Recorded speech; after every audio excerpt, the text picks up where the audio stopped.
Hello, my name is Paige Allen, and I'm the Program Coordinator with the Ontario Soil Network. This is a recording of a presentation given to Farmers for Climate Solutions implementation partners. The Ontario Soil Network is an implementation partner with Farmers for Climate Solutions farm program in Ontario for the topics of cover crops and nitrogen management. If you're interested in learning more about Farmers for Climate Solutions and the farm program, or accessing their resources on their Learning Hub, you can visit their website. This presentation expands on the research and work of scholars shared in our 2023 webinar series, Social Networks for Healthy Soils, the recording of which can be found on our website, as well as a summation document. The Ontario Soil Network began as Cover Crops Anonymous, a solution born from a lack of generative interaction on cover crops and no-till. When Woody Van Arkel, our now chair of the board of the Ontario Soil Network, didn't have any neighbors using cover crops, he reached out to Anne Verhalen, formerly with OMAFA, and together they found 5 farmers from surrounding counties for a cover crops discussion that ended up lasting for over 3 hours. From this conversation, Cover Crops Anonymous was born and became formalized across the province in 2017 as the Ontario Soil Network. We've experienced a lot of success and growth, continuing to accelerate not only because we've been innovating and applying research to our program design, but by digging deeper into the why of the underlying factors, moving solely from a black and white problems and solutions approach to a more holistic understanding of the system. When applying a systems thinking design, we are able to consider the underlying factors affecting an event, such as a person's values, assumptions, and beliefs. And for us at the Ontario Soil Network, we use these tools to shape our mental models with our goal or our overall aim being cultural shift. Our focus is on value orientation and farmers' ability to learn. There's already extensive research being conducted to validate soil health practices and establish best management practices that we know have inherent value. Our goal is to influence those in a position to adopt or expand a practice, to see as accurately as possible the inherent pros and cons of soil health practices, because there is already plenty of great work being done to prove and improve the qualities and implementation of these practices. So what concepts have we operationalized in order to do that? From afar, it's easy to see the Soil Network as a leadership or influencer program, but it's not that. As organizations, we will often work with funders using those words and performance indicators because the idea of a single individual reaching enough people will enact change is so culturally bound in our understanding of impact and influence. But I want to challenge you to dispel that myth. We're working with incredible people, but they are everyday people, and we're supporting them predominantly to be pillars within their own communities. There are 4 factors at play when working with everyday ambassadors. The first is accessibility. Knowing where someone is in their pathway to adoption is helpful to best supporting their transition to results in long-term stewardship behavior. This is difficult to design in classic programming, but intuitive for interpersonal interactions. The second is shared experiences. Our farmers will hear aha moment opportunities in other learners' questions and be able to answer them more accurately than someone that doesn't share that learner's experience. 3 is walking the talk. It's so important that our farmers are demonstrating the desired behaviors, thus demonstrating and creating normalization. Finally, we know inclusion in community has been shown to directly correlate with a greater anticipation of success. With the Soil Network, we train and support the individuals tasked with building that community to maximize their impact. These 4 factors come from 5 main areas of research that we pull from in our program design, with the primary goal of influencing the majority to take action. These areas being adult learning principles, theory of planned behavior, mental models, and social networks as change drivers.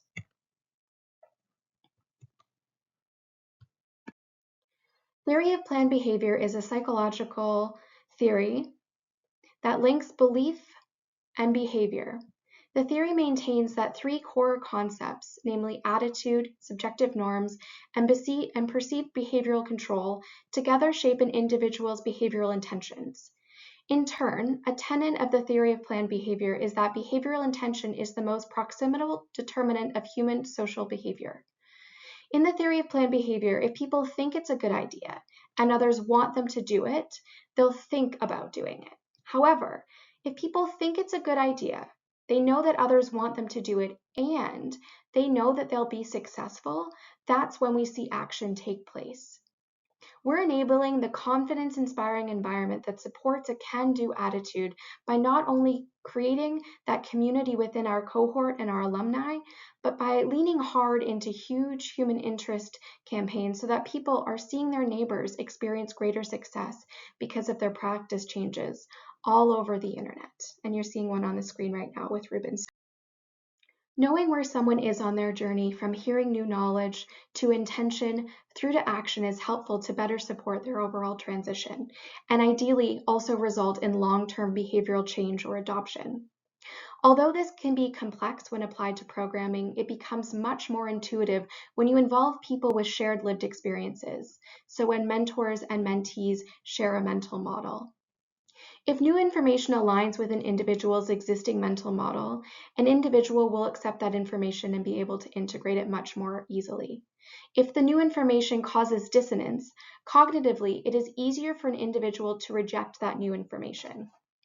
As an example, Adam Ireland, who's a no-till dairy farmer, when he first got this idea or this desire to go no-till to improve his soil health, Adam thought he'd have to stop spreading manure in order to reduce his tillage because he was applying his understanding of spreading manure on cropland ground or bare ground because he didn't have any cover crops. He was already spreading manure on his hay and pasture without tilling because the hay and pasture acts as a trap crop, taking up manure nutrients and preventing overland flow. He just needed to think about how cropland fields in the same way as his hay and pasture fields, and make sure that there was something to act as a trap crop to be the actual crop or cover crop. And he wasn't able to really make that mental connection until he talked about no-till with another dairy farmer, who pointed out the obvious to Adam, that he spreads manure on his perennials without tilling. And it wasn't until that moment that Adam had the opportunity of talking with another farmer who shared the same experiences and mental models as he did, that he was able to not only identify what his sticking point was, but be able to move past that point and find a solution that worked and made sense for him. From that point on, Adam has successfully been no-till, as well as incorporated a swath of other soil health practices onto his operation.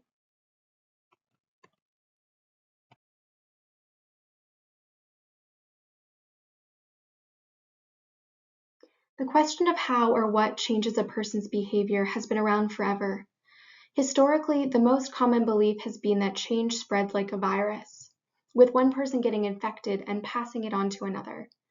Depending on the reach of an individual and the stickiness of the change, an individual could reach hundreds of others, and this is where influencers have grown in popularity. Generally, when we think about how to change or influence a person's behavior, we talk about incentives, generally financial, or a threat or a punishment.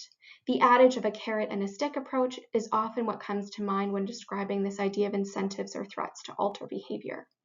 However, Dr. Santola has a different perspective when discussing behavioral change and states that it's important to realize that we are not only looking at one individual, but rather a person who is embedded within a larger population. Therefore, understanding an individual's thought process or behavior does not allow you to predict or understand the behaviors of the many. Likewise, seeing a specific set of behaviors in a population does not allow you to get a complete understanding of what factors would alter those collective behaviors. Dr. Santola has taken this approach to his study of social sciences by focusing on understanding populations rather than the individual. Coming back to the virus metaphor mentioned earlier, the problem with this idea is that significant change is required to change an individual's belief or behaviors. When you are exposed to new behaviors or to a new idea, you don't automatically adopt it.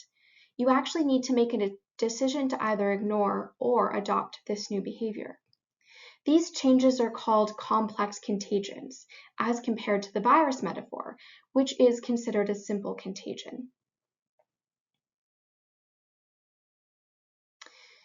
Complex contagions, as opposed to simple contagions, go alongside this idea that Damon Centola calls wide bridges. Another key insight from the body of work that Damon Centola shares is that the meaningful change starts on the periphery in neighborhoods, and it's also not immediately apparent what is happening. And for the change to become mainstream, it takes time. This strategy is not surprisingly called the snowball strategy. So what are some strategies for change that we've incorporated into our programming and our work at the Ontario Soil Network?